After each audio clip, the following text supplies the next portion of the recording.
नमस्ते बच्चों, my self Jaiswal sir. हम पढ़ रहे हैं class 12 physics, electric charges and fields.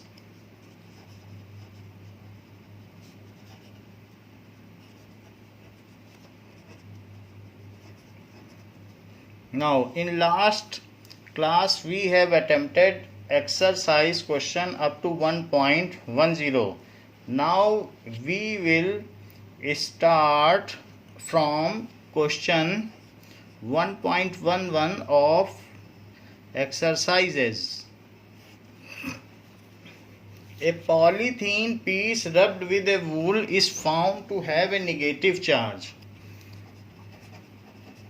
A polythene piece rubbed to wool is found to have a negative charge of 3 into 10 to the power minus 7 coulomb. Estimate the number of electron transferred. Estimate the number of electron transferred from which to which, from which to which,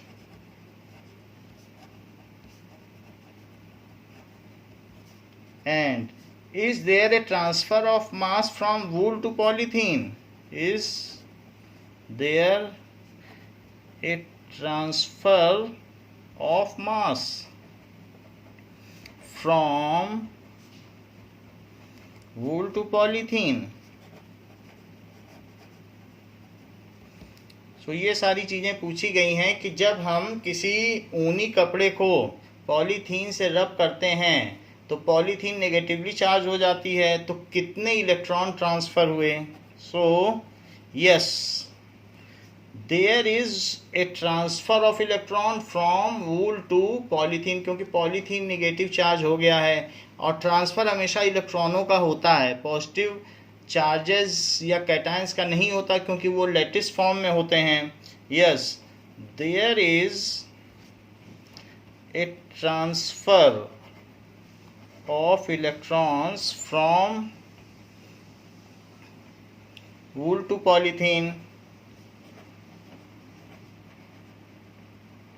So number of electron transferred is equals to total negative charge attained, जो कितना उसको negative charge मिला, क्योंकि पहले तो दोनों ही neutral थे, और upon charge on one electron, charge on one electron, तो इस तरीके से टोटल नेगेटिव चार्ज उसको कितना मिला? 3 into 10 to the power minus 7 coulomb. और एक इलेक्ट्रॉन का कितना चार्ज होता है? 1.6 into 10 to the power minus 19 coulomb. So negative से निगेटिव कट जाएगा और 30/16 को हम सिंप्लीफाई कर लेंगे, और जब ये ऊपर जाएगा तो ये बन जाएगा 19, तो 19 में से 7 चला जाएगा तो 10 टू द पावर 12. सो इन दोनों को आप 2 से कट कर लीजिए तो 15/8, तो 15/8 है, तो 8 1 जा 8, बाकी 70 बच जाएगा, तो 8 8 जा 64, 64 होने से फिर 60 बच जाएगा, तो 8 7 जा 56, और फिर ये इतना इंटू 10 टू द पावर 12, इतने इलेक्ट्रॉन ट्रांसफर्ड हो गए. So this much number of electrons are transferred from wool to polythene, ये हमने ऊपर लिख ही दिया है. So as electron has mass, so there is a transfer of mass from wool to polythene. As electron has mass, so there is a transfer of mass from wool to polythene. वूल से polythene को मास का transfer हुआ है, सो मास transferred कितना हुआ is equals to mass of one electron into number of electron transferred.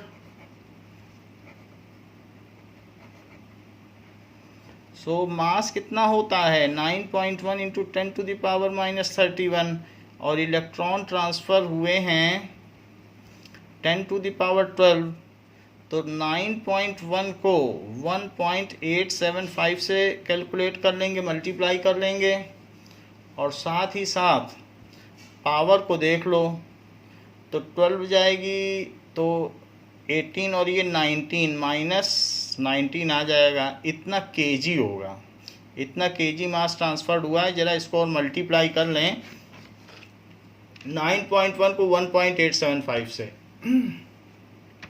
So 9.1 into 1.875 is equals to, फिर से करते हैं 9.1 इंटू 1.875 इज इक्वल्स टू 17.06. तो 17.06 आ गया. 17.06 इंटू 10⁻⁻19. इसको छोटा कर लो और इसको बड़ा कर लो तो लेस पावर होगी निगेटिव की, तो ही तो बड़ा माना जाता है. तो इतने KG. So this much KG of mass is transferred from wool to polythene. That is इतना ट्रांसफ़र हो गया मास. वूल इतना लाइटर हो गई और पॉलीथीन इतनी हैवियर हो गई. नाउ क्वेश्चन कहा गया है कि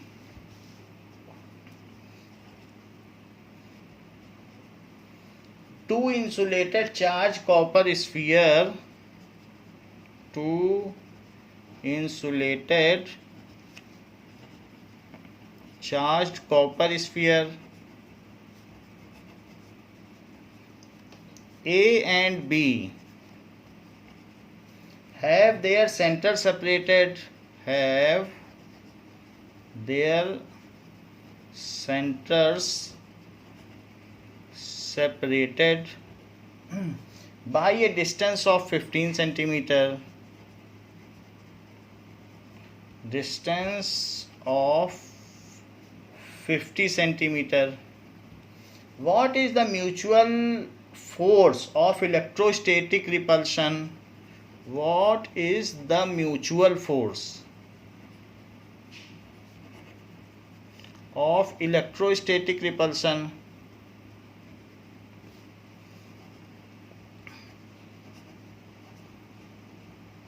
सो उनके बीच में इलेक्ट्रोस्टैटिक रिपल्सन फोर्स कितना होगा ये पूछा गया है. If the charge on each is, if the charge on each is 6.5 into 10⁻⁻7 coulomb, the radii of A and B are negligible. वैसे भी पॉइंट चार्जेस होने चाहिए. The radii of A and B are negligible.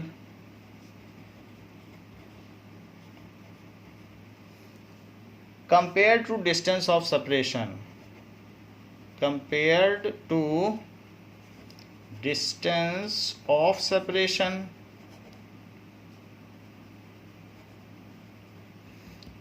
now what is the force of repulsion of each sphere?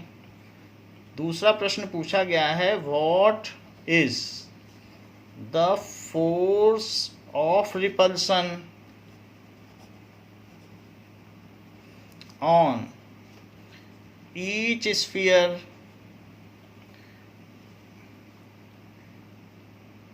If charge is doubled and distance is halved, if charge on each sphere is doubled and distance is halved, अगर उनके बीच की दूरी आधी कर दी जाए और उन पर जो आवेश है उसे दोगुना कर दिया जाए तो उनके बीच लगने वाला प्रतिकर्षण बल कितना हो जाएगा। तो सबसे पहले ए पार्ट करते हैं। There are 2 point charges A and B bearing charge 6.5 into 10 to the power minus 7, 6.5 into 10 to the power minus 7 coulomb, and they are separated by 50 centimeter, that is 0.5 meter। इतना उनके बीच में सेपरेशन है, तो उनके बीच में repulsion होगा क्योंकि दोनों में सेम चार्ज है। तो using Coulomb's law, so force जो भी है पूछा गया है mutual force of electrostatic repulsion, जो ए पे रिपल्सन फोर्स लगेगा वही बी पे भी लगेगा। तो force on A by B is equals to force on B by A, दोनों का मैग्नीट्यूड तो सेम ही होगा, and they will repel each other. That is 9 into 10 to the power 9 q A q B upon r square, that is equals to 9 into, या तो 1/4 pi epsilon not लिख के फिर इसे लिखें, 10 to the power 9 into 6.5 into 10 to the power minus 7, और इनके बीच की जो डिस्टेंस है उसका स्क्वायर करना ना भूलें। सो this is 9 into 6.5 into 6.5 upon 0.5 into 0.5। ये पावर हो गई -7 -7 कितनी हो गई, दैट इज -14, और ये है 9, तो 10 to the power -5 हो गई। ये डेसिमल इससे गया, ये डेसिमल इससे गया, 5 से कटने पर 13 आया और 5 से कटने पर 13 आया, तो इट इज़ 117 इंटू 13 और इंटू 10 to the power -5। सो ऐसे हमने कर लिया। तो 117 में 13 से मल्टीप्लाई करो, तो पहले 3 से करो, 3 7 जा 21, 3 1 जा 3 2 5 और 3 1 जा 3, और फिर 1 से कर दीजिए तो 1 1 7, तो 1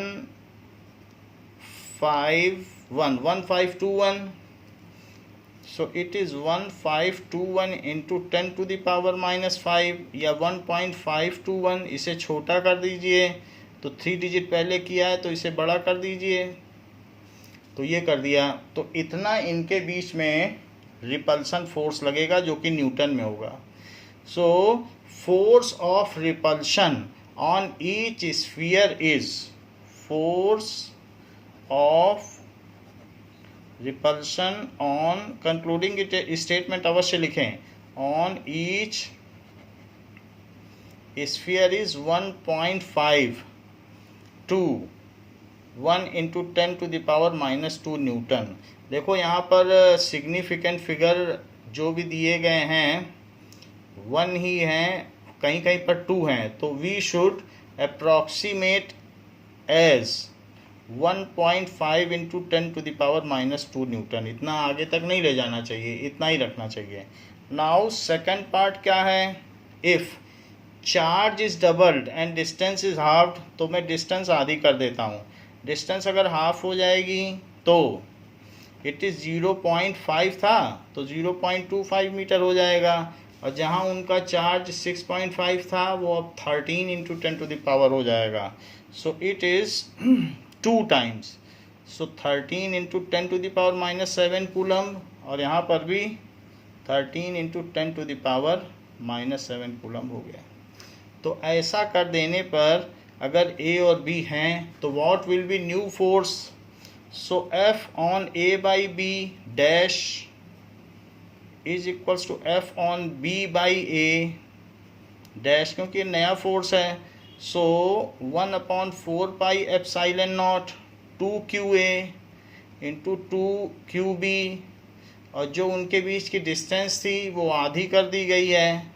सो R/2 का स्क्वायर, तो R/2 का स्क्वायर करने पर और चार्ज डबल करने पर नीचे 4 आएगा और 4 भी ऊपर चला जाएगा, तो 2 इंटू 2 4, और ये जो नीचे 4 आया वो भी ऊपर चला जाएगा, तो 16 हुआ, और 16 into 1/4 pi epsilon not QA/QB/R²। तो यही चीज़ तो हमने पीछे कैलकुलेट की है, QA/QB/R, क्योंकि यहाँ तो R/2 है। बताओ ये वैल्यू कितनी आई है?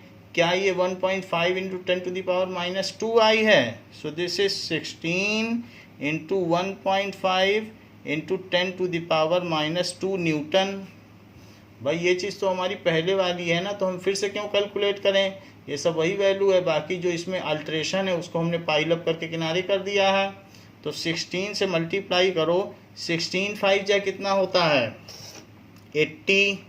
तो 16 5 जा 80 कर लें, और 16 1 जा 16, और 8 24, सो इट इज़ 24.0, और इंटू 10⁻⁻² न्यूटन। तो ये कहा जा सकता है, अगर 0.2 इसको भी यहाँ ले जाओ तो it will be 0.24 Newton. So force of repulsion between them increases 16 folds. So new force of repulsion on each charge is 0.24 Newton, which is 16 times greater than the previous one. कहा गया है कि suppose the sphere A and B of previous exercise, suppose the sphere A and B of previous exercise have identical sizes,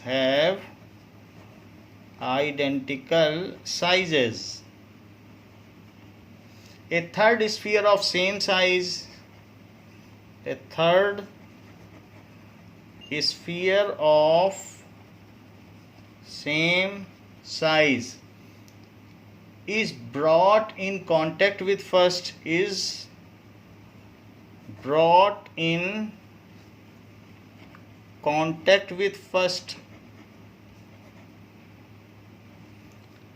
then brought in contact with second, then brought in contact with second, ऐसा किया, and finally removed from both,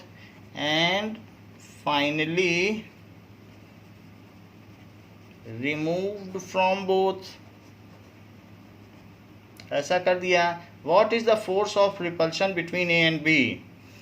What is the force of repulsion between A and B? ऐसा किया गया है। तो मान लीजिए हमारे पास दो स्फीयर हैं, अभी थोड़ा सा फाइनाइट साइज का बनाते हैं।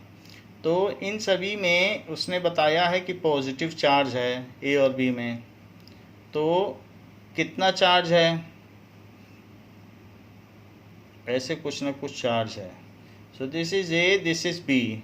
तो शुरुआती चार्ज इनके बीच में 6.5 इंटू 10⁻⁻7 कूलम है, और इस पर भी 6.5 इंटू 10⁻⁻7 कूलम है। दोनों का सेम चार्ज है। और हमने सबसे पहले इनके बीच की डिस्टेंस भी सेम है, सेंटर टू सेंटर इनके बीच की डिस्टेंस 0.5 मीटर थी। अब इसमें मैं एक दूसरा स्फीयर टच कर रहा हूँ जो एक इंसुलेटर स्टैंड पर है, उसको मैंने टच कर दिया। तो charges will be transferred from this A to C. So as both are of identical size, when C is touched to A, then there is equal sharing of charge because they are of identical size. Then there is equal distribution of charge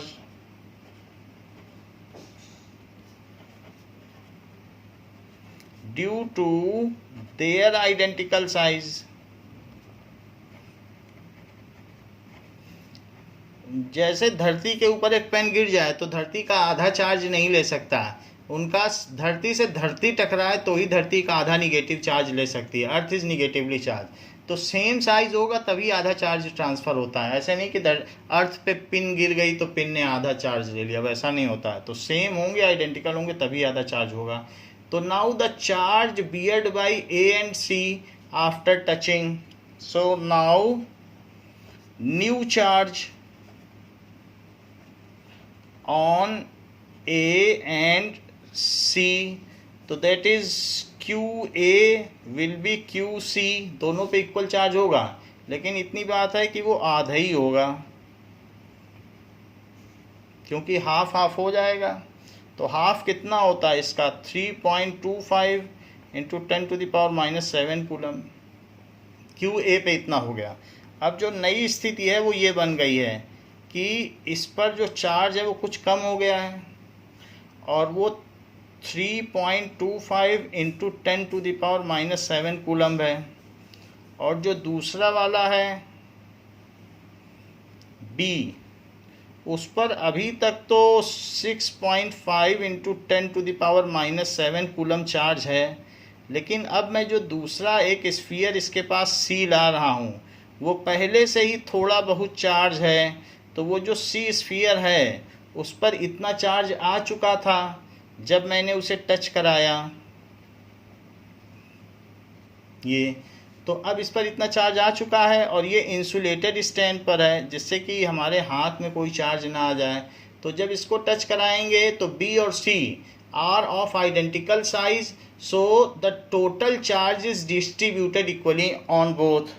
so when C is touched to B, then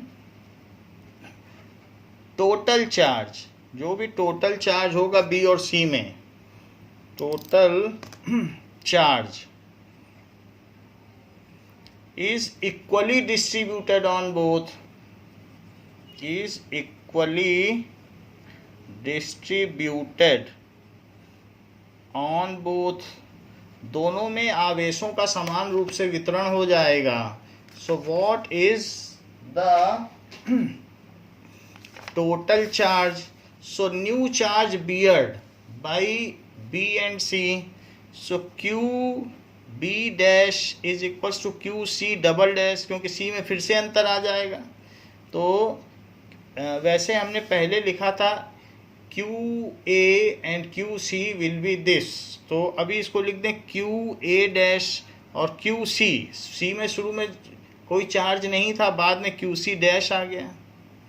भाई शुरू में QA कितना है बताइए? QA इतना है, तो जब टच किया तो QA डैश। इसी तरीके से अब B पे टच किया तो QB डैश, लेकिन C पे तो दो बार बदल गया ना चार्ज, तो QC डबल डैश लिखिए। This will be equal to, तो कितना कितना हो जाएगा? 6.5 प्लस 3.25 और ब्रैकेट के बाहर लिखे 10⁻⁻7 और डिवाइडेड बाई 2, आधा आधा चार्ज दोनों को मिलेगा। ये 9.75 है,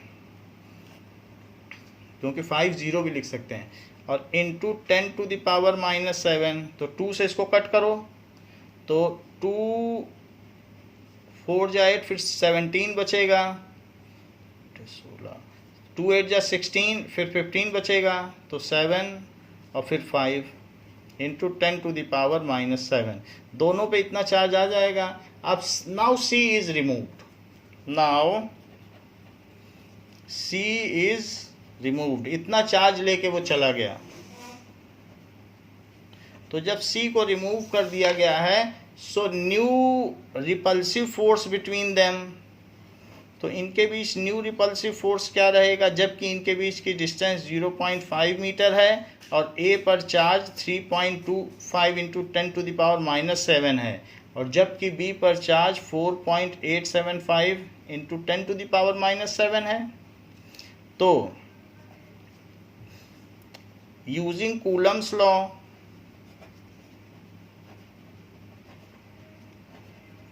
तो कूलम लॉ का इस्तेमाल करने पर क्या होगा, so force on A by B, क्योंकि ये न्यूटन के थर्ड लॉ से अवॉइडेड हैं, is equals to force on B by A. It will be repulsive 1/4πε0। एक बार फार्मूला अवश्य लिखें, q A q B upon r square, so 9 into 10⁻⁹ into 3.25 into 10⁻⁻7 into 4.875 into 10⁻⁻7, और उनके बीच की दूरी कितनी है 0.5 का square, so it will B 9 into 3.25 into 4.875 divided by 0.5 into 0.5, और ये -14 है और ये 9 है, तो 10⁻⁻5। 2 डेसिमल अगर हटेंगे तो यहाँ के भी 2 डेसिमल से हट जाएंगे, नीचे के 2 डेसिमल और ऊपर के राइट हैंड साइड से 2 डेसिमल। 5 से ये कटेगा तो 5 6 जा 30 और 5 5 जा 25। 5 से ये कटेगा तो 13 7 9 जा 117 और इंटू 4.875 इंटू 10⁻⁻5, इन दोनों को मल्टीप्लाई करना होगा। तो 117 into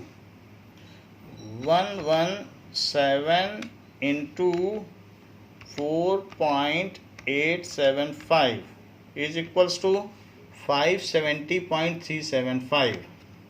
So it is equals to 570.375 into 10⁻⁻5। इसे साइंटिफिक नोटेशन में लिखें 5.7, 2 डेसिमल इधर कर दिया है, तो इसे बड़ा कर दें -3 Newton.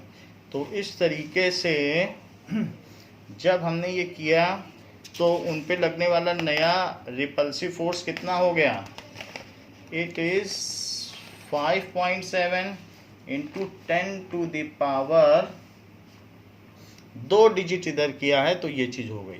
So it is same as this, ये आप देख लें 5.7 into 10⁻³ newton. So new repulsive force on A by B and on B by A is this. New repulsive force on A by B and on B by A is 5.7 into 10⁻³ Newton. ये इन दोनों के ऊपर लगने वाला नया repulsive force हो गया है। नाउ क्वेश्चन कहा गया है कि figure below shows track of 3 charge particles. Figure below shows track of 3 charge particles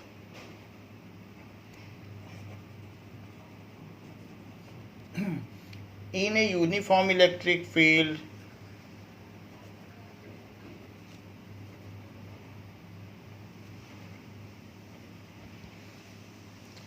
Give the sign of 3 charges. Give the sign of 3 charges. Which particle has the highest charge to mass ratio? Which particle has the highest charge to mass ratio?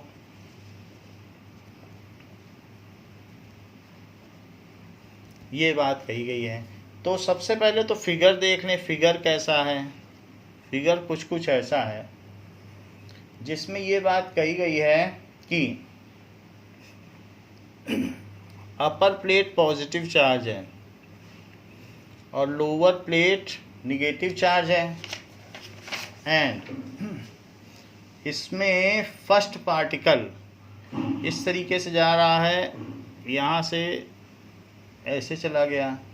सो जब भी अंदर आया तो उसमें curvature आएगा, अंदर आने पर जैसे ही अंदर आएगा उसमें टर्न आने लगेगा।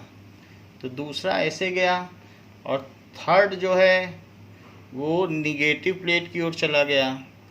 बट सेकंड और थर्ड में कोई ख़ास क्लैरिटी नहीं दिखाई जा रही है क्वेश्चन में, जिससे कि by observation we can see कि किसकी ज़्यादा टर्निंग है।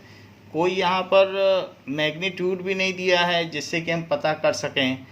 And 2 axis are given, that is Y and X axis, ऐसे दिया है। तो ये चीज़ें दी गई हैं। नाउ अब आपको इसमें ये पता करना है कि किसका ज़्यादा चार्ज टू मास रेशो है, ये चीज़ इसमें पता करनी है।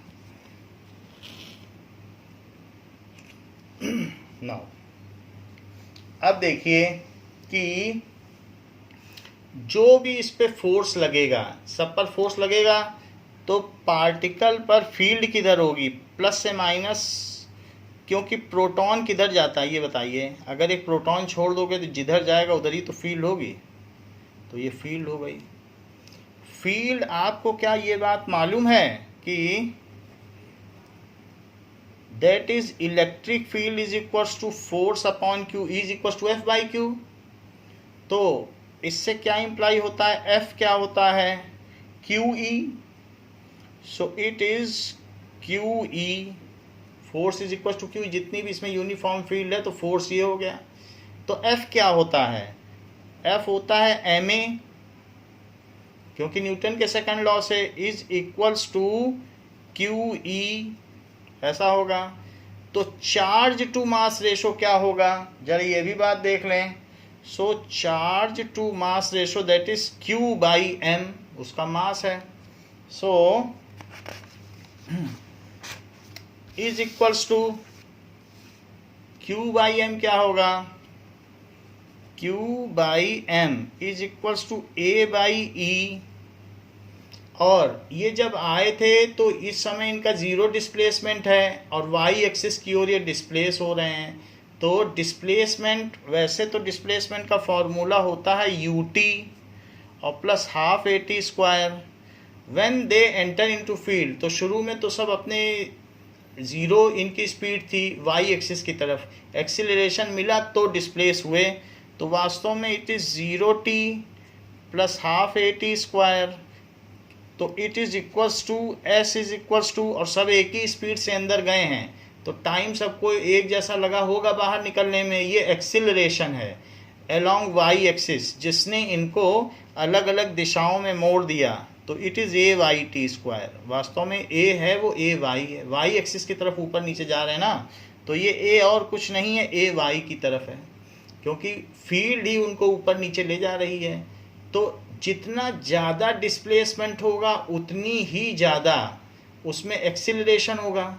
चूँकि फील्ड सभी में सेम है, एज ई इज सेम, जो e is same for 1, 2 and 3 particle.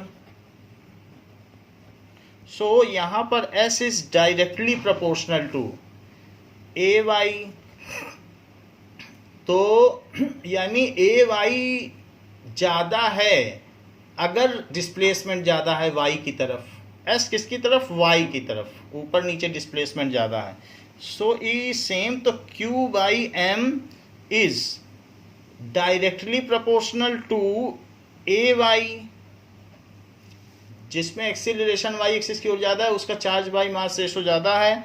So q by M is directly proportional to s, कि जिसका वाई एक्सिस की ओर डिस्प्लेसमेंट ज़्यादा, इसे आप एस वाई चाहें तो एस वाई लिख लें।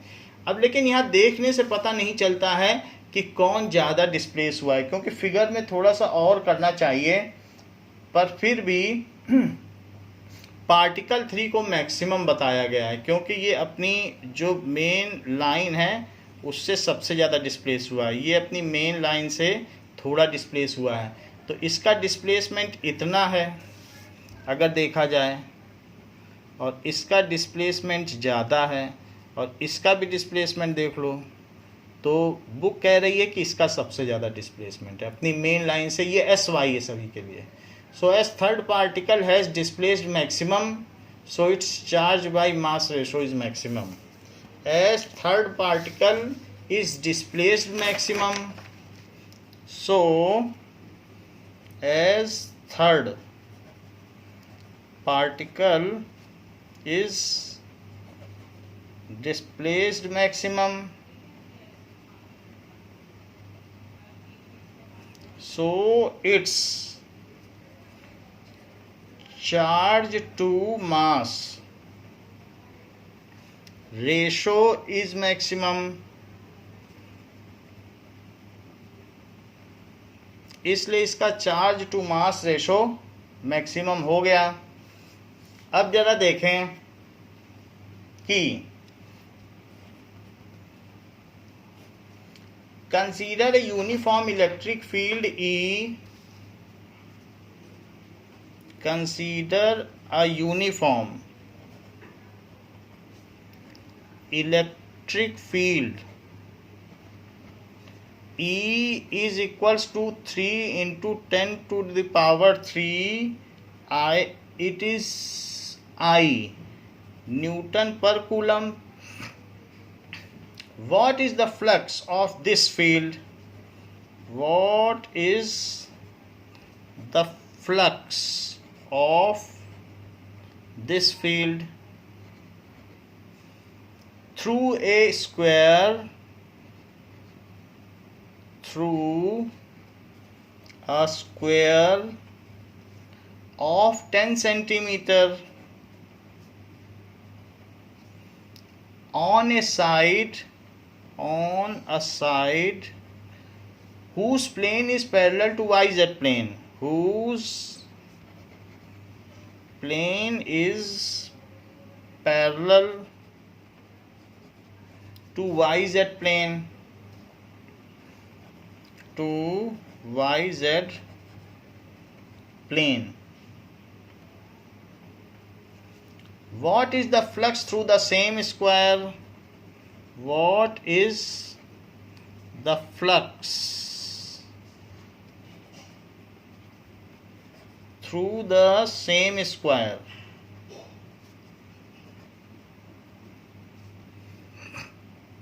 If normal to this plane makes, if normal to this plane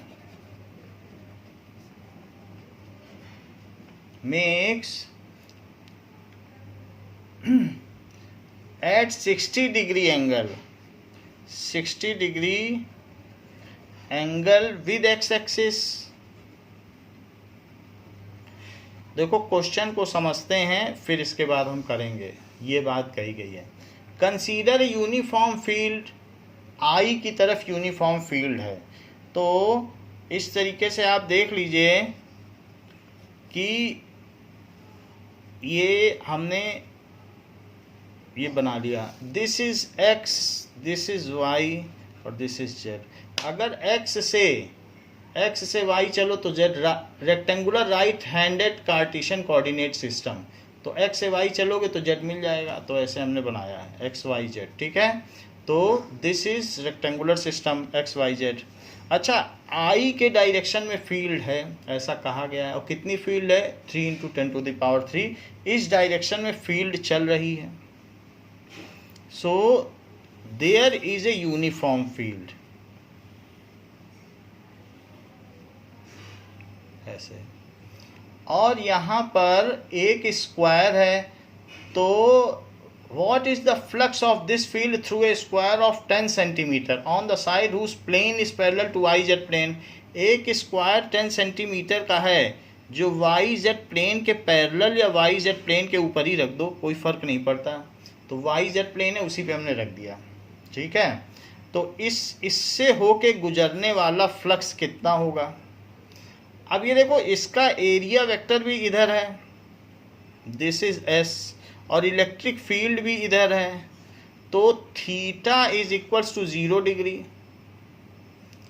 और जो s है, वैसे s कितना होगा, क्योंकि 10 सेंटीमीटर का है ना, ये 10 सेंटीमीटर कितना होता है, 0.1 मीटर, ये 0.1 मीटर ये भी हुआ, तो इट इज़ 0.1 स्क्वायर, तो 0.01 मीटर स्क्वायर। और अगर मैं s वेक्टर की बात करूं तो 0.01 आई कैप, ये हो गया। e कितना है, 3 इंटू 10⁻³ आई कैप, लेकिन यूनिट लिखनी पड़ती है, वेक्टर लगाया हो तो भी, तो न्यूटन पर कूलम, दोनों में यूनिट लिखनी पड़ेगी, ये लिख दिया। एंड फ्लक्स क्या होता है, E dot S, so it is 3 into 10⁻³ I cap और डॉट 0.01 आई कैप। अच्छा, यूनिट इनकी क्या हो जाएगी, चूंकि फ्लक्स है, आप चाहें तो दोनों की लिख लें, न्यूटन पर कूलम एक की यूनिट है और दूसरे की मीटर स्क्वायर, तो यही फ्लक्स की यूनिट होती है, इलेक्ट्रिक फ्लक्स की। ये हो गया 3000, और 3000 में 0.01 से मल्टीप्लाई करोगे तो 30 बचेगा। वैसे भी इसमें से अगर इसको हटा दो तो 10 ही तो बचा, तो 30 न्यूटन मीटर स्क्वायर पर कूलम हो गया। So total flux passing through this square is this, ये हमारा पहला पार्ट हुआ। दूसरा पार्ट क्या कहा गया है, if the angle between normal to square and area vector is 60 degree, अगर मान लीजिए कि ऐसा कर दिया गया है, same square if normal to its plane makes, अब हमने इसमें थोड़ा सा चेंज किया है, वो कह रहा है यही चीज हो और फील्ड भी यही हो, सब कुछ ऐसे ही हो, लेकिन वो जो प्लेन है वो थोड़ा सा तिरछा हो गया है और उसका जो नॉर्मल है, प्लेन को थोड़ा सा हमने इंटेंगल्ड कर दिया है, तो वो 60 डिग्री बना रहा है, जबकि नॉर्मल वेक्टर है, इस पे नॉर्मल वेक्टर है, एरिया वेक्टर पे एरिया है ना ये, तो ये एस वेक्टर हो गया और ये ई वेक्टर तो इधर हो गया, तो 60 डिग्री बना रहा है। तो बी पार्ट देखिए, तो फ्लक्स क्या हो गया, E dot S it is equals to E S cos theta, E S cos theta लिखना चाहो या 60 लिख दो, ई एस कॉस 60 लिख दिए, अब सारी वैल्यू आप डाल दें, सो it is E S cos 60 में क्या डालेंगे, 3 इंटू 10⁻³ इंटू 0.01 और इंटू कॉस 60 की वैल्यू कितनी होती है 1/2, तो ये चीज़ हो जाएगी न्यूटन मीटर स्क्वायर पर कूलम। तो सब कुछ तो वही है, बस हाफ हो जाएगा। हाफ का क्या मतलब होता है, 15 न्यूटन मीटर स्क्वायर पर कूलम। तो न्यू फ्लक्स विल बी, अगर मान लीजिए आपने एरिया वेक्टर कुछ एंगल पर रख दिया तो इसके फ्लक्स कट जाएंगे, ये चीज़ हो जाएगी। नाउ क्वेश्चन कहा गया है 1.16 कि what is the net flux through a uniform electric field, what is the net flux through a uniform electric field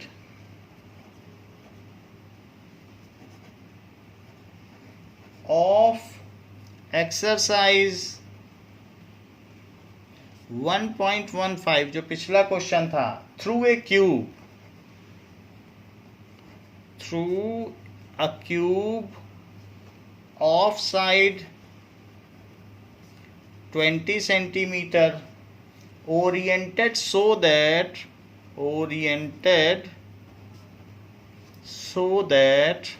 इस प्रकार से वो ओरिएंटेड है, so that its faces are parallel to the coordinate planes.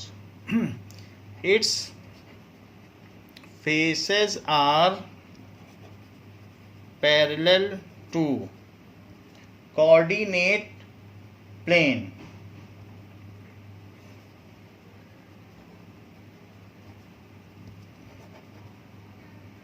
ऐसा कहा गया है। तो ज़रा देखें तो ये किस तरीके का फिगर होगा। मान लीजिए ये x है, ये y है और ये z है। सो एक क्यूब यहाँ रखा हुआ है जिसकी साइड 10 सेंटीमीटर जैसे कि इस तरीके का क्यूब है। सो ये पैरेलल है। तो ऐसे केस में जितनी भी फील्ड यहाँ से एंटर करेगी, इसमें जो एंटर करेगी उतना ही फ्लक्स यहाँ से निकल भी जाएगा। ये प्लेन कौन सा है?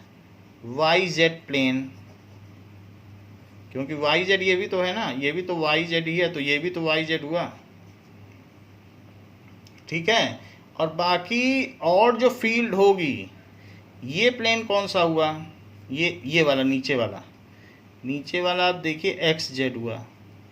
XZ से तो कोई फील्ड ही नहीं होगी, क्योंकि इसका ऊपर S और E इधर, तो ये जो S वेक्टर होगा वो इसके साथ 90 डिग्री बनाएगा, और इसी तरीके से नीचे वाले में भी कोई फ्लक्स एसोसिएट नहीं होगा।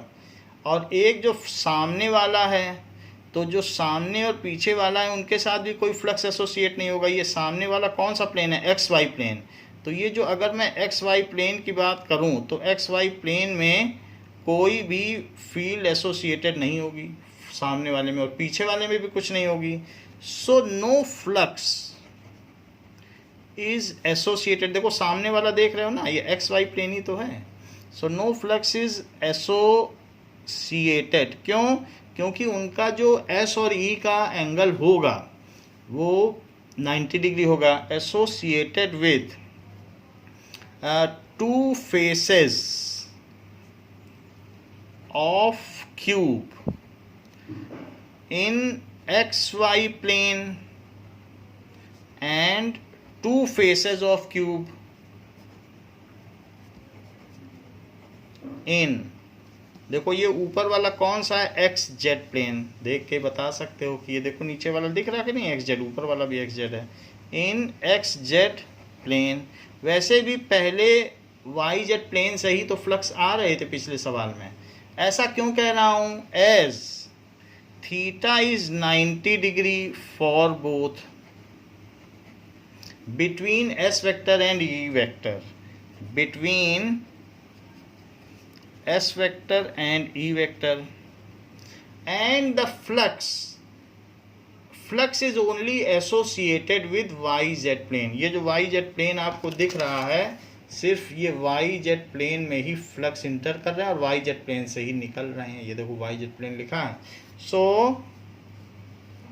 only flux will be associated, will be associated with, किससे किससे एसोसिएटेड होंगे? Only flux will be associated with two faces in YZ plane. The flux entering through one YZ plane is equal to the flux exit out from other YZ plane. The flux entering to one YZ plane facing to negative x-axis, facing to negative x-axis is equal to the flux emerging out from other YZ plane facing to positive y-axis, from other YZ plane facing to positive x axis. तो जितना मान लीजिए, जब जो निकलता है flux उसे positive माना जाता है, जो अंदर जाता है फ्लक्स उसे निगेटिव माना जाता है। So net flux through these two planes will also be zero. अगर 4 इलेक्ट्रिक फील्ड्स अंदर आ रही हैं, 4 बाहर निकल रही हैं, तो उस क्यूब के अंदर से कोई नेट फ्लक्स थोड़ी ना आ रहा है।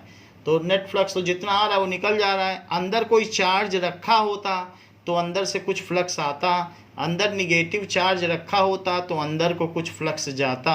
अंदर चार्ज ही नहीं है तो बाहर से जो एक बॉक्स रख देने से कुछ थोड़ी ना होगा। तो अगर उसमें अंदर चार्ज होता तो फ्लक्स होता। वैसे भी फ्लक्स का फार्मूला होता है Q/ε0। तो जब चार्ज नहीं है तो फ्लक्स का कोई नेट फ्लक्स का सवाल उठता नहीं है। सो नेट फ्लक्स थ्रू,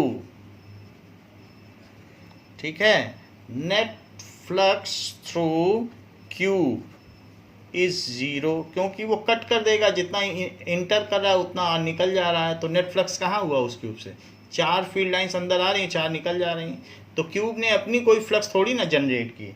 तो इस तरीके से ये बात यहाँ पर कही गई।